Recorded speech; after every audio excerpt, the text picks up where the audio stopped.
Okay, we're on page 128, and we see we have a new set of two different kinds of visuals that we can look at together.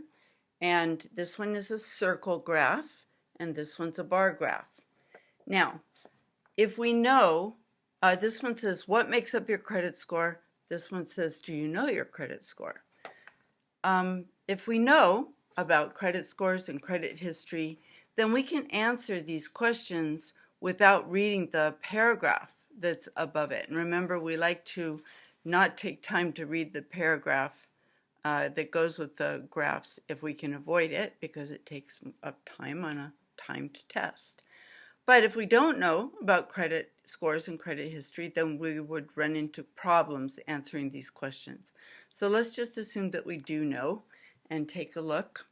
Now, what's cool, of course, about a circle graph is that it shows you at a glance the percentages, the relative sizes of different elements that go to make up whatever it's a graph of.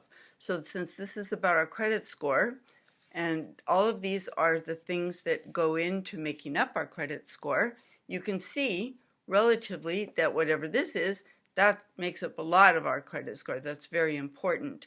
This is very important. These make up a smaller percentage of our credit score. So the blue one is our payment history.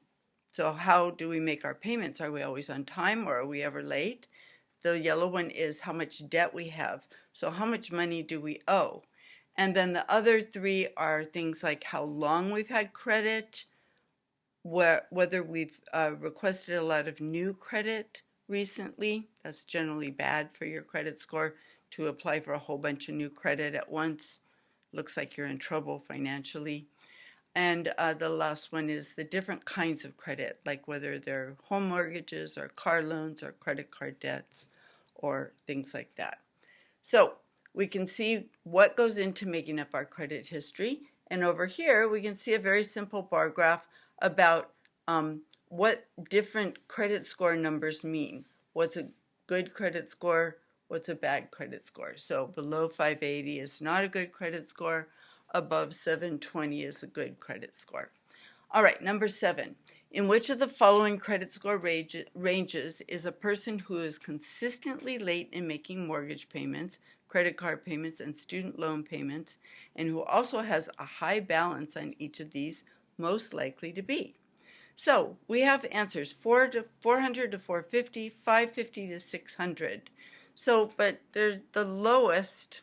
We assume that the person who consistently makes late payments and has a lot of really a lot of debts is going to be at the lowest range. So that would mean probably the answer is A. But 550 to 600 is also pretty bad. So on the GED or the HiSET, you won't get both of these answers. You'll get one of them and then something like 700 or 800 or 680, something like that. Because both of these, A and B, are both really bad. So it's one of those. The book says it's A. And then number 8, which of the following actions will most significantly, most importantly, improve a person's credit score? And the A, B, and C are all creating more credit. So you don't even have to look at the charts to get that one. A, B, and C are all in more credit that you're taking out a home mortgage, getting a new credit card, taking out a new car loan. Those things are increasing your debt. So that might not have a good effect on your credit score, right? But paying down all your balances on your credit card, that's lowering your debt. That would be a good thing, right? So the answer there is D. All right, we're going to skip the next graph and come back to it separately and go to the last graph on page 129. Here we have a really simple set. We have a table on this side, and actually we just have a visual over here of a supposed paycheck. It's not a graph, it's not a chart, it's just a picture, right? So over here we have a table where on this side we have the names of things that show up over here, and we have definitions of what they mean. And over here we have a picture of a supposed paycheck. So all we have to do, this chart shouldn't have this and this as headings, because this is a definition. There's a term and there's a definition. So there are no headings on this chart. This shouldn't be green and look like it's some kind of title for what's in this column and title for what's in that column, because that's not what it is. So these are just terms that we find on a paycheck. These are definitions. So number 10, which of the following can you infer about a 401k thing? So 401k, it says down here, 401k we see is a voluntary deduction requested by the worker to go into a retirement fund.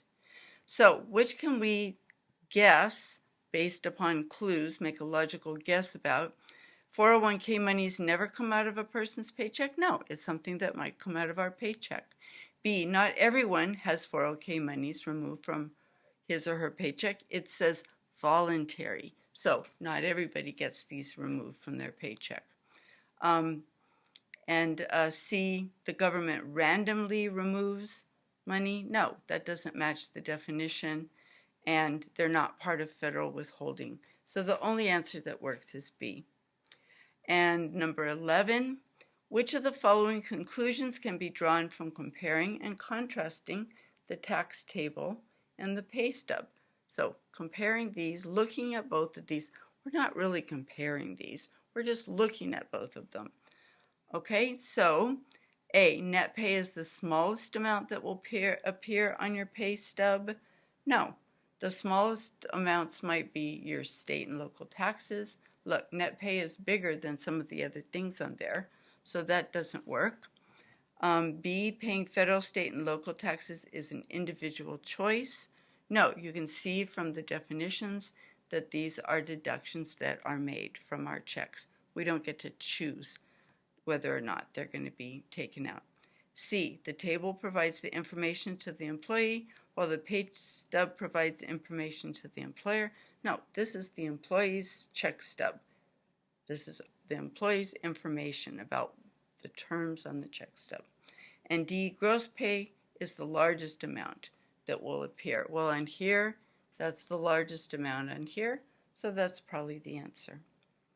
Number 12, which of the following economic institutions is most closely involved with the data and information found on the table in the pay stub? Well, what's an economic institution? It doesn't say here, right? There are, however, some names of economic institutions. We have a state, the federal government, right? A local government. Those are economic institutions, I guess. They're people who do things having to do with money, economic institutions. So, which of these is most closely involved with the data and information found on these two visuals? The World Bank Group, who are they? Doesn't say anything about them anywhere. The National Bureau of Economic Research, doesn't say anything about them anywhere. The U.S. Federal Reserve, doesn't say anything about that here. The Internal Revenue Service, doesn't say anything about that here. So we don't know.